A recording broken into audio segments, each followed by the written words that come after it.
Merhabalar. Merhaba. Bugün sizlerle elimde görmüş olduğunuz Honda CR-X arabamızı tamir edeceğiz.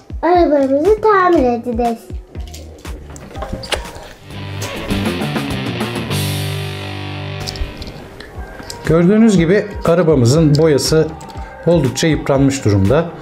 Camları oldukça kirli. Ön lastikleri nedenini bilmiyorum ama içine kaçmış durumda. Ona da söktükten sonra bakacağız. Şimdi bu arabada hangi işlemleri yapacağız? Bu arabada öncelikle görmüş olduğunuz perçini sökerek arabamızı parçalayacağız. Parçaladıktan sonra boya söküm işlemi yapacağız.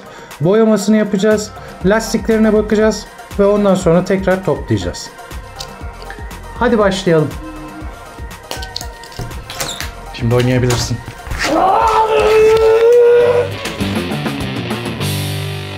Arabamızın perçinini sökerek başlıyoruz.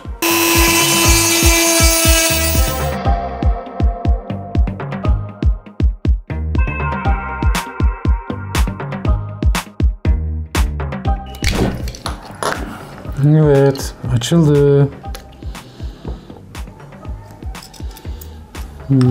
Şunun plastiği kırılmış. Tekerleğimiz onun için içeri doğru gidiyormuş. Evet, şurada gördüğünüz gibi tekerleğimizi tutan plastik kırılmış. Onu nasıl tamir ederiz? İlerleyen zamanda bakacağız. Şimdilik içinden bir de sünger çıktı. Bu ne süngeri, inanın ben de bilmiyorum. Şimdi şu camımızı sökelim.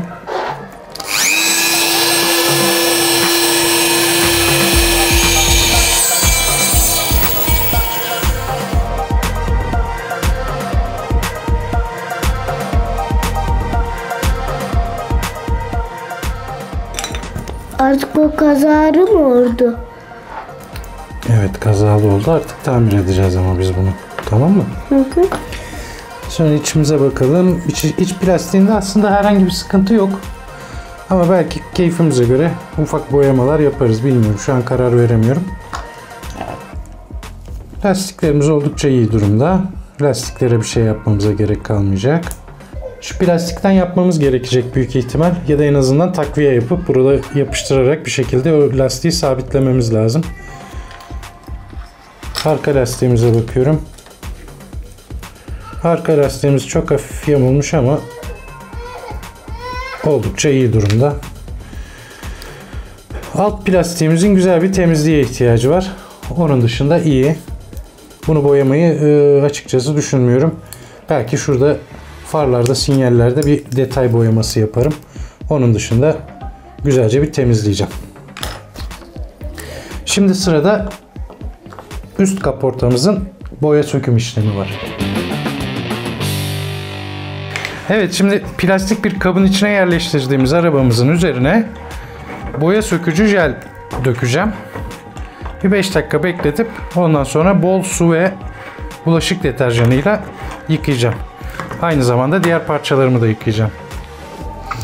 Bu işlemi yaparken bulunduğunuz ortamın çok iyi havalandırıldığından emin olunuz.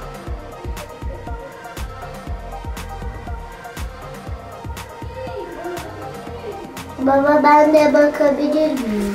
Bir dakika babacığım, göstereceğim ben sana.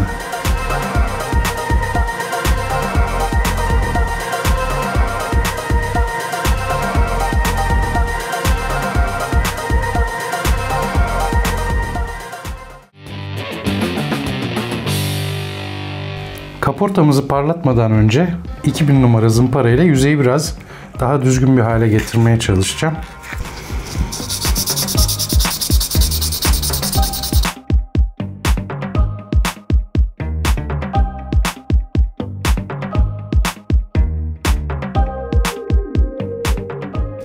Şimdi son bir kalıp izi var mı diye şöyle bir kontrol edeceğim. Varsa onu daha büyük bir zımparayla temizleyeceğim. Ama yok. Zımpara işlemimiz tamam. Parlatma işlemimize başlayabiliriz artık. Parlatma kremimden çok olmamakla beraber bir miktar sürüyorum.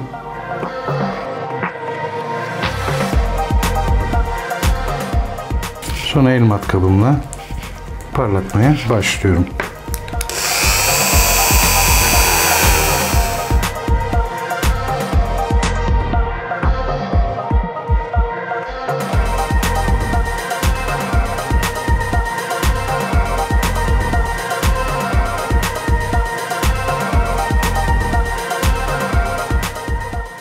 Parlatma işlemimiz tamam.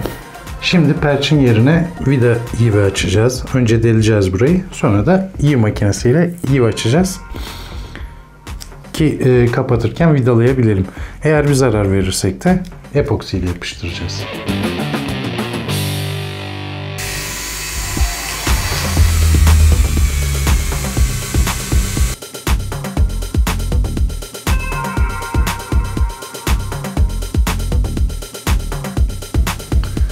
Deliğimiz hazır. Şimdi bu deliğimize vida yivi açacağız.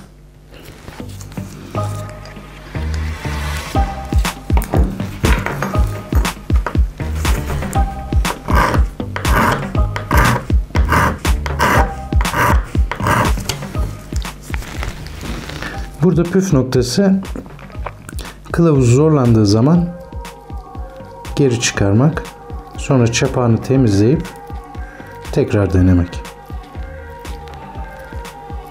Aksi takdirde kılavuzunuzu bozma ihtimaliniz çok yüksek. Şu an oldu. Bakın.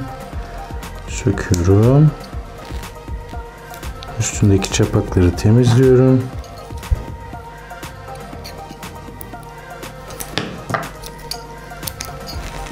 Şimdi tekrar aynı işleme baştan devam ediyorum.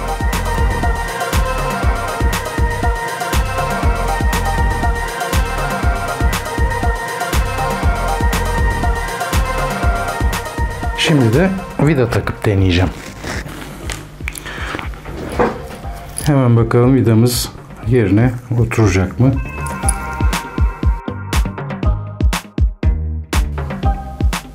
Gördüğünüz gibi vida gayet güzel yerinde duruyor. Şimdi tekrar söküyorum. Bir daha deneyeceğim takmayı.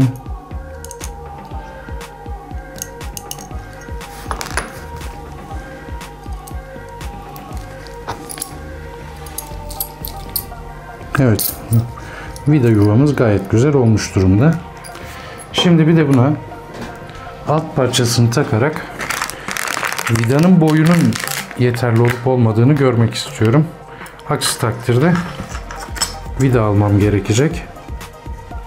Şöyle alt parçasını takıyorum.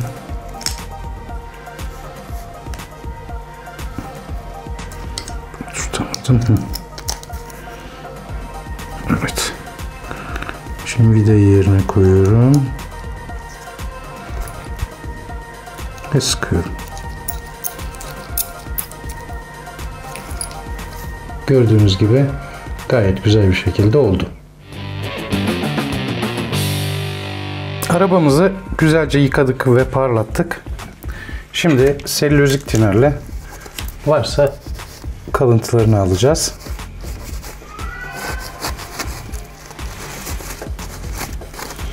Sonra da astar boyamızı artık yapabiliriz. Astar boyamızı 5 dakika arayla 2 kat olarak uygulayacağım. Daha sonra kurumasını bekleyeceğim. Boyamaya uğraşıma koyacağım.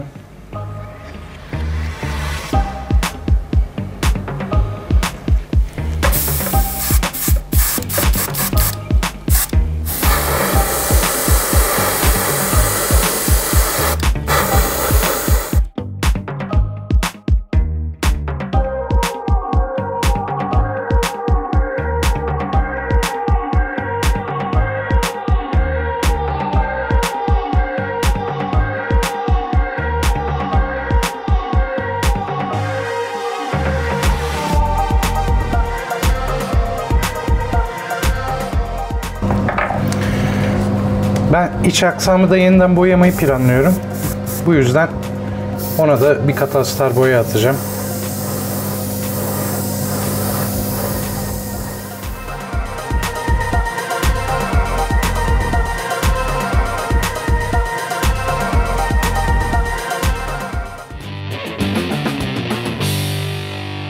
Tekerlek millerini tutan plastik parçanın bir bölümü gördüğünüz gibi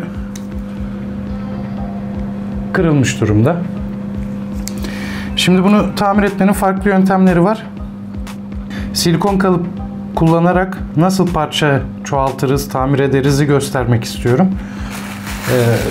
Tabii farklı yöntemler de var. Aslında bunu bir plexiglass'tan kesip aynı şekilde tekrar yapabiliriz. Ama ben tekrar ediyorum. Silikon kalıp kullanarak parçayı yeniden yapmayı göstermek istiyorum size. Bunun için öncelikle biraz kil hamurundan parçanın geri kalan kısmını tamamlayacağım.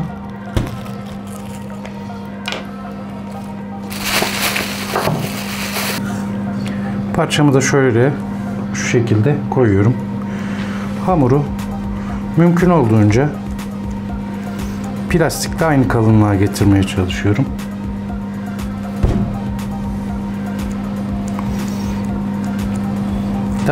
Daha sonra zaten zımpara ve eğleme işlemi yapacağız. Parça kalıptan çıktıktan sonra. Sonra şu şekilde maket bıçağımı kullanarak hamura istediğim şekli vermeye çalışacağım. Bu da şöyle gibi bir şey.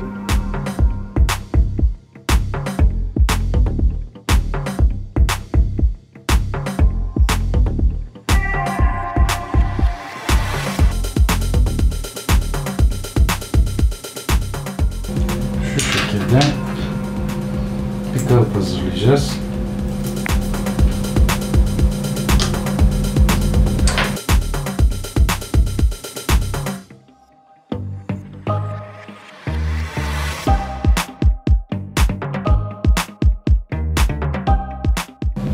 Evet, kalıbımız hazır. Şimdi bunun önce dıştan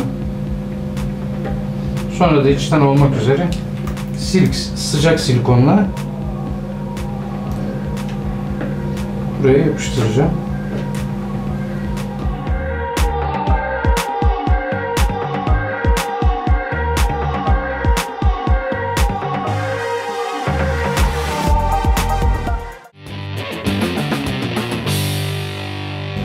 Öncelikle bir kaba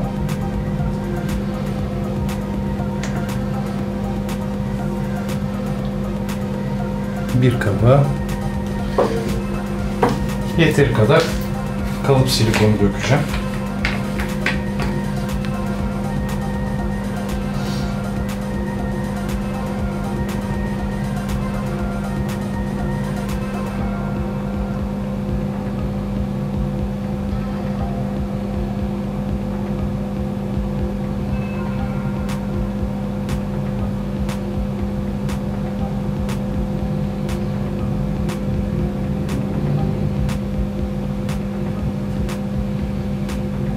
Sonra darımı sıfırlayıp bu döktüğüm silikonun %1 ölçeğinde sertleştirici koyacağım.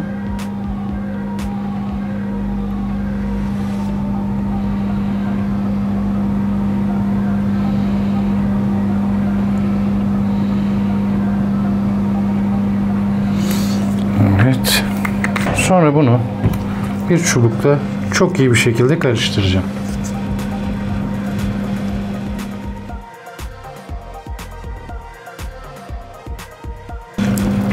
Çok iyi karıştırmazsanız silikonunuzun bir tarafı kurur, bir tarafı kurumaz. Çok büyük sıkıntı çekebilirsiniz. Sonra bu karışımı kalıbıma mümkün olan en yavaş şekilde dökeceğim.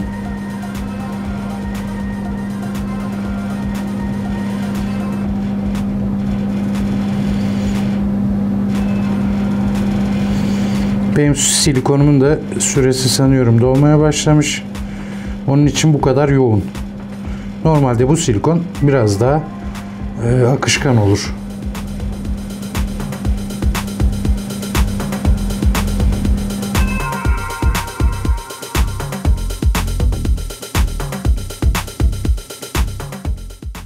Böylece Silikon dökme işlemimiz de tamamlanmış oldu. Şöyle birkaç hava kabarcığı var. Onları patlatacağım. Evet.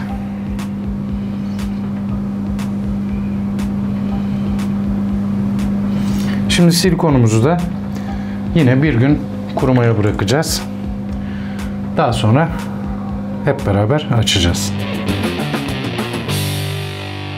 Şimdi camımızı parlatmaya başlayacağız. Bunun için önce 1500 numara zımparayla sulu zımpara yapmaya başlayacağım. Şimdi de 2400 numara zımpara kullanacağım.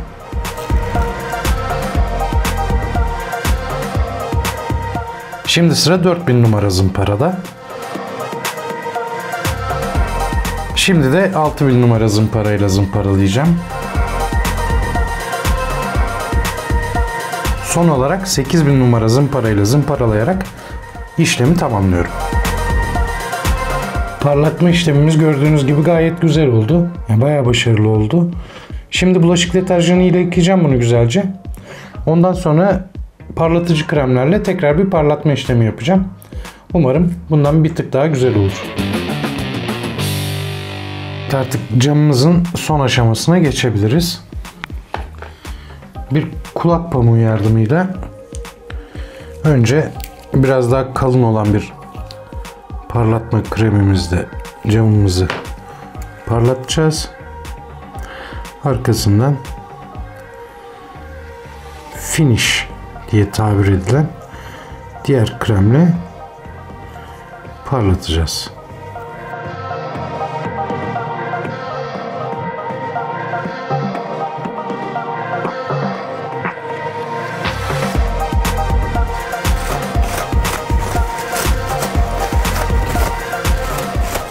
Plastikten ziyade artık gerçek cam gibi duruyor.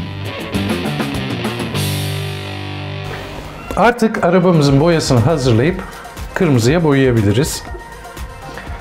Hemen boyamı hazırlayacağım. Ben Revell'in 36 numara kırmızısını kullanacağım.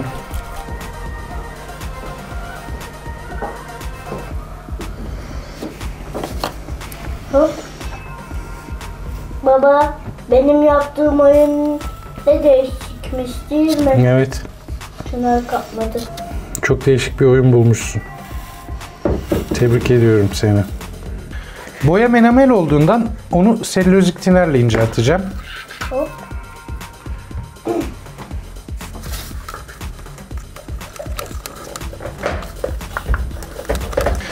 Evet, boyam hazır. Baba, çınar kapmadığımı göstereyim mi sana?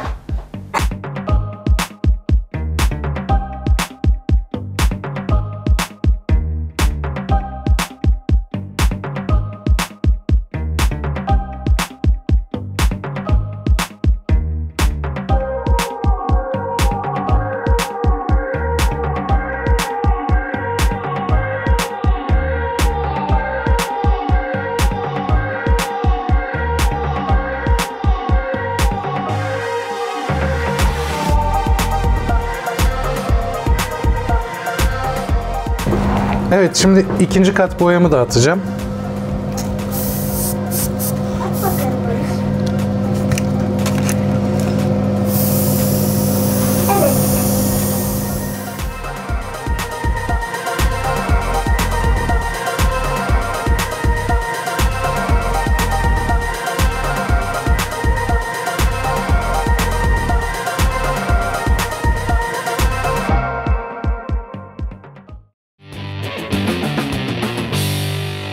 Koltuklarımızın olduğu parçamızı boyayabiliriz. Bunun için önce koyu gri kullanacağım.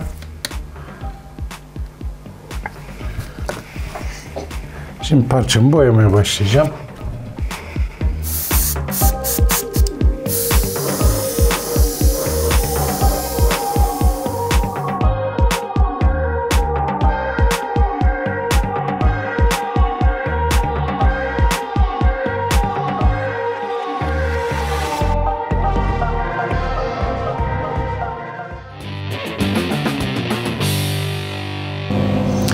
Şimdi plastik alt parçamı boyayacağım. Bunu da mat siyaha boyayacağım. Boyam hazır. Hemen airbrush'ıma koyuyorum.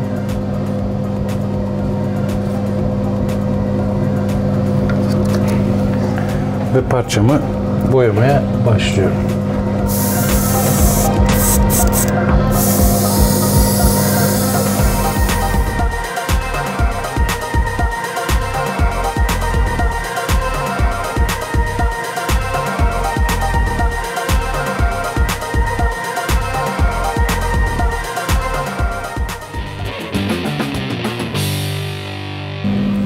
Şimdi koltukların içini boyayacağım.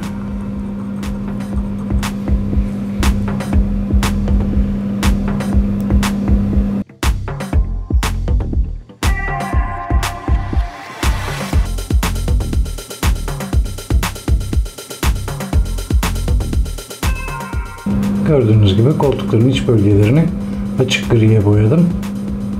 Şimdi direksiyonun olması gereken yer ve orta konsolu, bir de şu bölgeyi, yani aslında göstergelerin ve ön konsolun olması gereken bölgeyi siyaha, mat siyaha boyayacağım.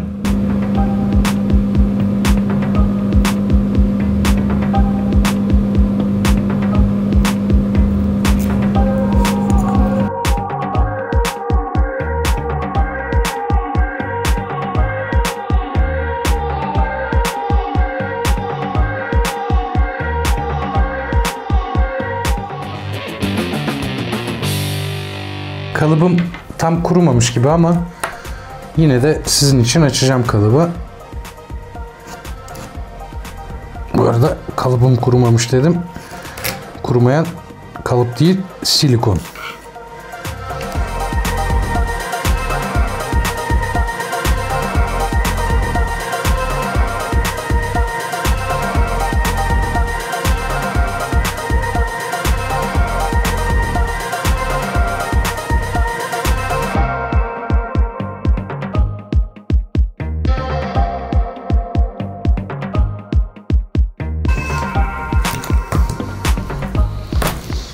Evet.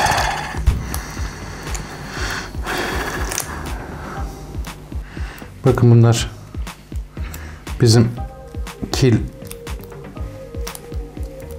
macunlarımız. Şu bizim parçamız. Şimdi burada şöyle bir şey oldu. Şu kili bir temizlememiz lazım. Güzelce. Şu silikonu şöyle güzelce tutturayım. Sonra bazı silikonun parçamızın üzerine taştığı yerler var. Onları da şöyle plastiği koparır gibi koparabilirsiniz.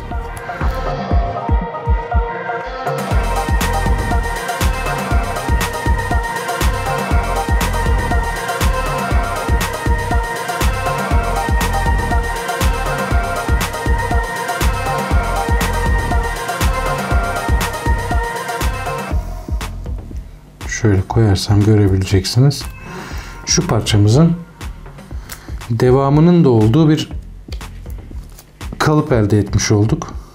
Şimdi buna epoksi reçine dökerek yeni bir parça elde etmeye çalışacağız.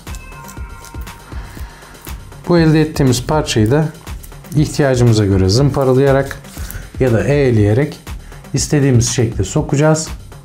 Ondan sonra da modelimizde yerinde kullanacağız. Şimdi yine tartımı açıyorum. Bardağımı koyuyorum. Sıfırlıyorum. Bir miktar epoksi koyuyorum.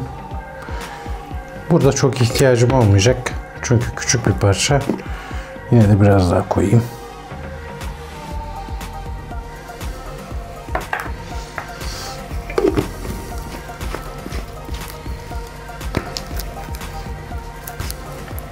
7.78.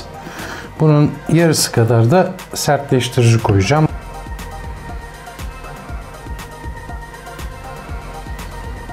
...3.60.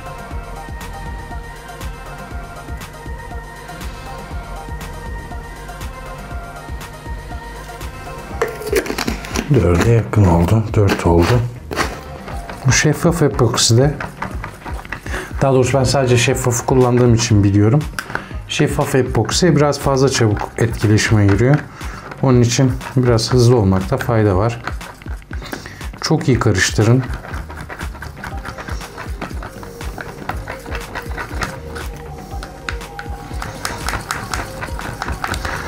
Çok iyi karıştırınca da bol miktarda hava kabarcığı yapar. Bu hava kabarcıklarını bir vakum makinesiyle alabilirsiniz ya da vakum makinesi yok ise şu şekilde altını hafif hafif vurarak içindeki hava kabarcıklarının bir miktar çıkmasını sağlayabilirsiniz. Azar azar epoksimi döküyorum.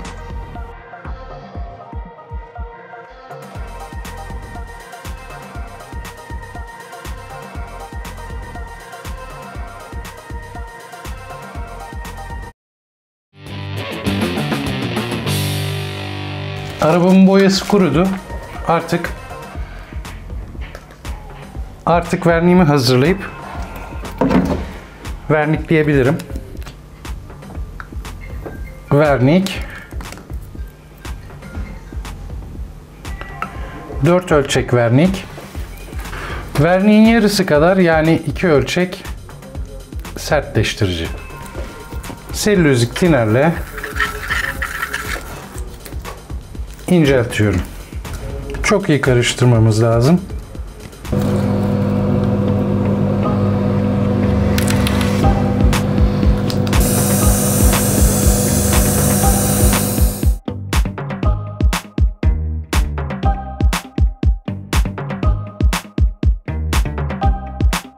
Bir 5 dakika bekleyip ikinci kat verniğimizi atacağız. Şimdi diğer parçalarımın mat verniğini uygulayacağım.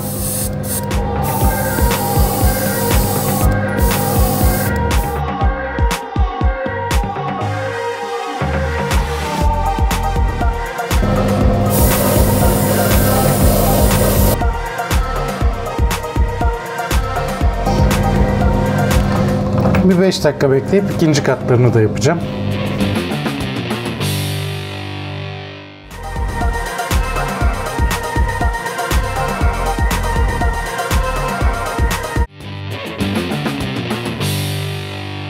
Sizlerle ilginç bir şey yapacağız. Ben jantlarımı da arabayla aynı renk boyamak istiyorum. Yalnız burada gördüğünüz gibi krom rengi bir boya var. Önce bunu sökmem lazım. Bunu nasıl yapacağım? Çünkü neden söküyorum bu arada? Krom rengi boya çünkü üzerine boya tutmaz. Bu yüzden o boyayı önce sökmem gerekiyor. Bunu nasıl yapacağım? İlginç bir yöntemle yapacağım. Mr. Muscle lavabo açıcıyla. Bir miktar kaynamış suyu bardağa ekliyorum.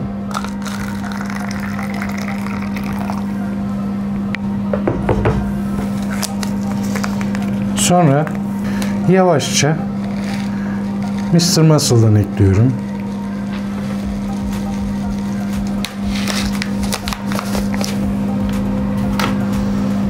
Gördüğünüz gibi, ya da görebiliyor musunuz bilmiyorum, sıcak suyla karışınca zaten bir tepkimeye giriyor, fokurduyor.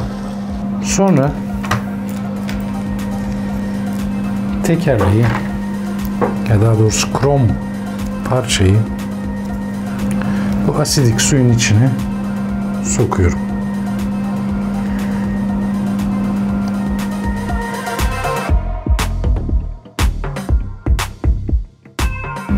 Gördüğünüz gibi kromdan eser kalmadı. Aynı şeyi diğer krom parçam için de yapacağım. Bakın. Krom.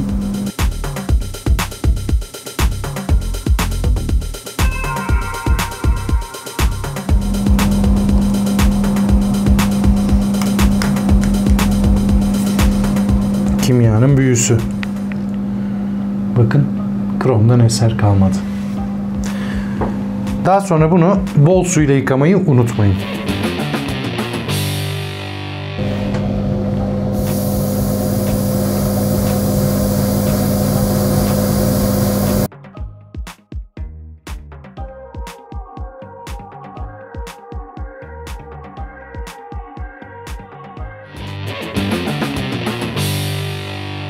Evet, tekerleklerimiz için yaptığımız parça kurumuş. Şimdi onu kalıptan çıkaracağım.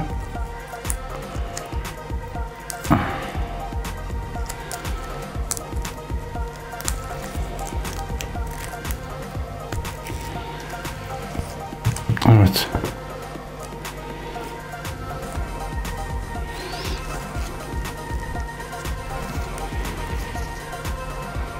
Gördüğünüz gibi parçamız hazır. Şimdi bunu biraz maket bıçağı kullanarak, biraz da törpü ve zımpara kullanarak düzelteceğim.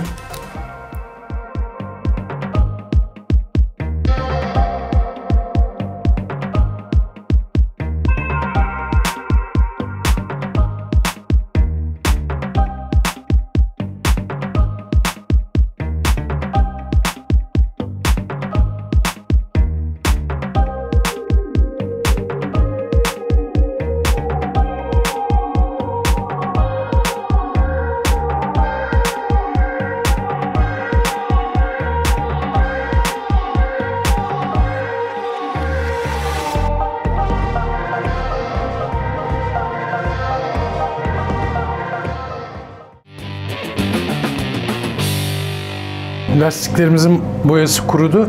Şimdi jantlara parlak vernik uygulayacağım.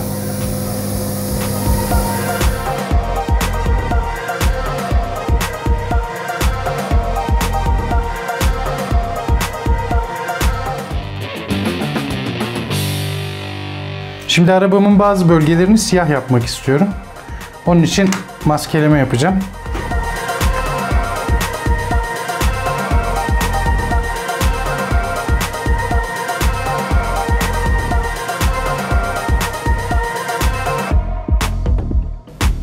Şu şekilde ön kaputun o bölgesinin siyah olmasını istiyorum. Bir de arka tarafta şu bölgeyi siyah yapacağım.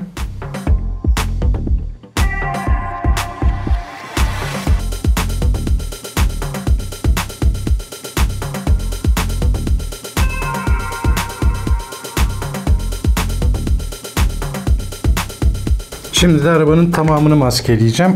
Çünkü herhangi bir yerine siyah boya bulaşsın istemiyorum.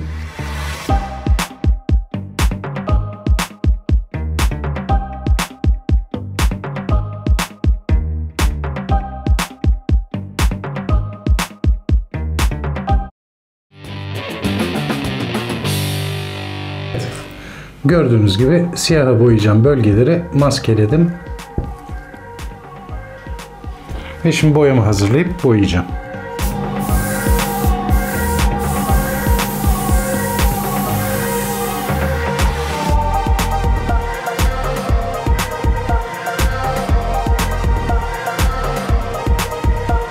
Lastiklerimizi de boyayalım.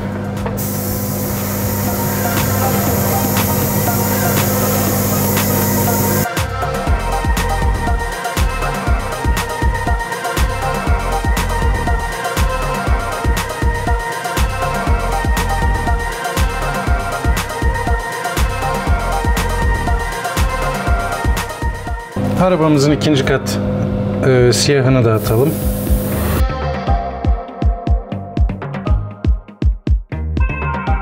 Evet, gördüğünüz gibi kaputu siyaha boyadık. Kaputun bir kısmını siyaha boyadık. Bir de arka tarafın bir kısmını siyaha boyadık. Bir de lastiklerimizi siyaha boyadık. Şimdi kurumalarını bekleyelim. Boyanın çok kurumasına izin vermeden maskelerimi sökeceğim. Aksi takdirde boya kuruduktan sonra bant boyayı komple kaldırabiliyor.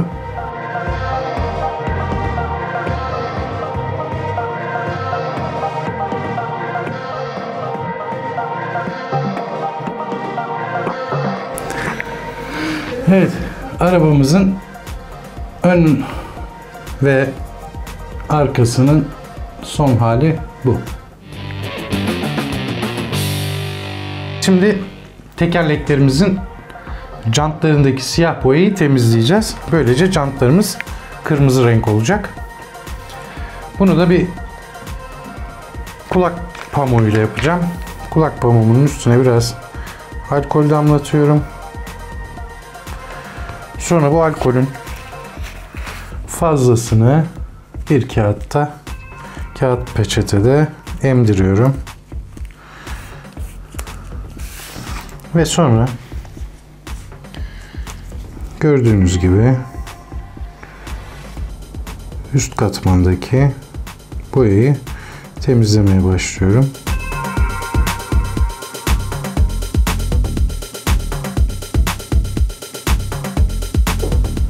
Gördüğünüz gibi jantın kırmızısı ortaya çıktı. Aynı şeyi diğer jantlarda da yapacağım şimdi. Lastiklerimizin mat verniğini de yapalım. Ben jantlara yapmayacağım. Sadece lastiklere yapacağım.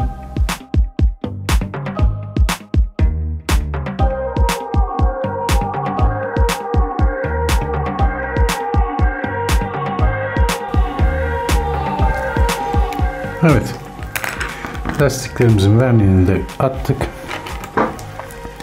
Şimdi arabamızın detay boyamalarını yapacağım. Evet, şimdi arabamızın detay boyamalarını yapalım. Önce sinyallerimizi bir boyayalım.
Evet, detay boyamalarımızı da yaptığımıza göre artık arabamızın son kat verniğini atabiliriz.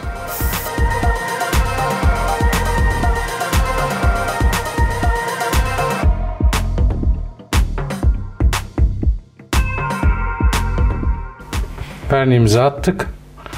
Artık kurumasını bekleyeceğiz. Daha sonra lastik olan aksamları mat vernikle tekrar vernikleyeceğiz ki mat gözüksünler. Şimdi bekleme zamanı.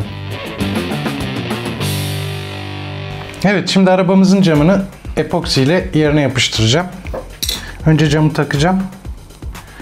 Sonra da üzerine epoksi damlatacağım.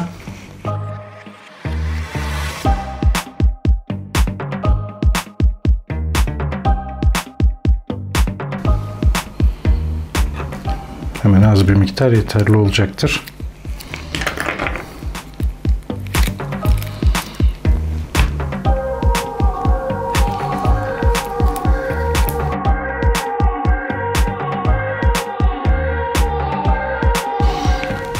Epoksiyi dikkatlice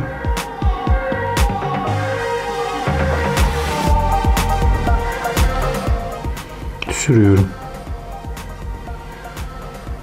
Şimdi tekerleklerimi de yerine takacağım. Şöyle hatırlarsanız kalıp çıkarıp bunları tutmak için bir parça yapmıştık. Onu da burada kullanacağız. Şu şekilde.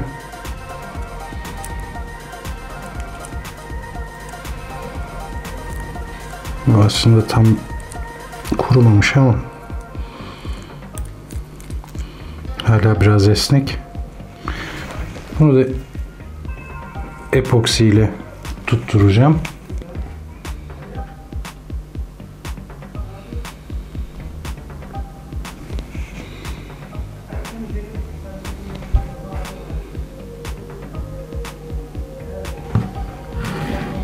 Şimdi bunun da kurumasını bekleyeceğim.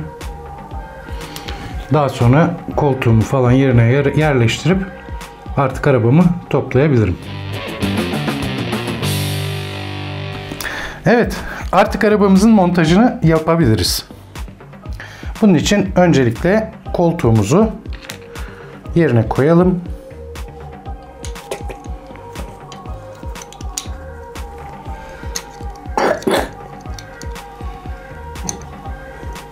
Sonra da arabamızın altını dikkatlice yerine oturtalım. Oturtalım. Neden olmadı? Çünkü sanırım tekerlek için yaptığımız parça buraya biraz kalın geldi. Bu biraz bizi üzer.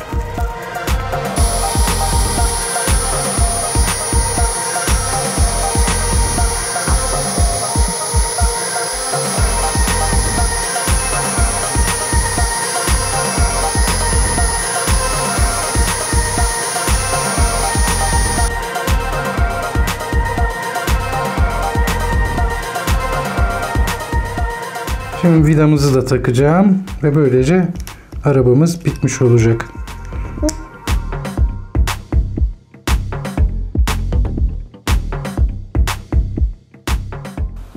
Evet, bir bölümün daha sonuna geldik. Umarım beğenmişsinizdir. Lütfen abone olup yorum yazmayı unutmayın. Sonraki bölümde görüşmek üzere.